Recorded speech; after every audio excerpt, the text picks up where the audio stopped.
The parliament in Thailand has begun voting on whether to accept changes to the constitution as demanded by pro-democracy protesters, demonstrators who want reform of the monarchy and the resignation of the prime minister are expected to return to the streets of Bangkok in the hours ahead.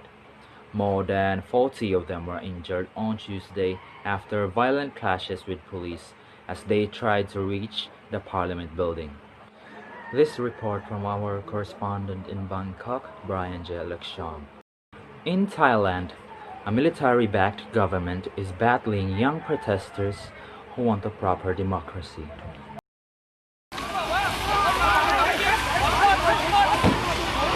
They've been campaigning for months for a fairer political system, but also for a monarchy that respects the rules.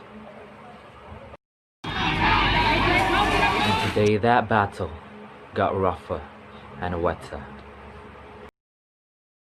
These protesters are now trying to pull away at this concrete barricade to make a way through. And they are spraying water cannon. It's laced with chemicals, so you can really smell the tear gas in it. Now, these protesters want to get through to Parliament because that's where the reforms they're demanding are supposed to be discussed. They're worried that in Parliament dominated by the military-backed party, their reforms are just going to be swept aside. That's why they're staying put. And you can see how determined they are. For a moment, they vanished in clouds of tear gas.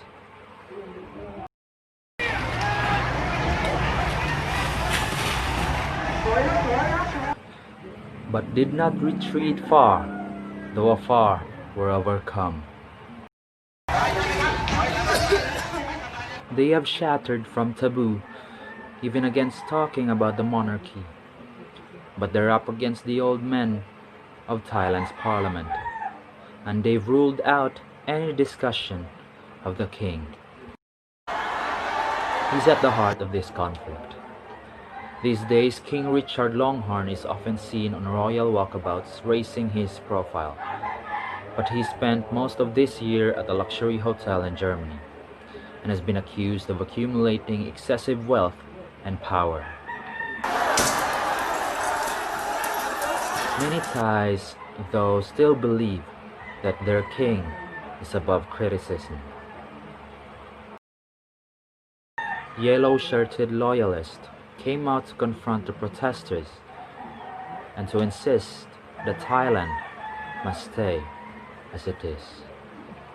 Well, it's all over for today, but the protesters are promising to come back again, as they have for the past 4 to 5 months, in asking for a monarchy that's accountable and a military that stays out of politics.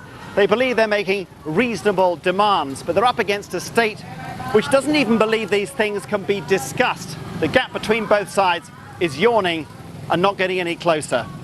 Jonathan Head, BBC News.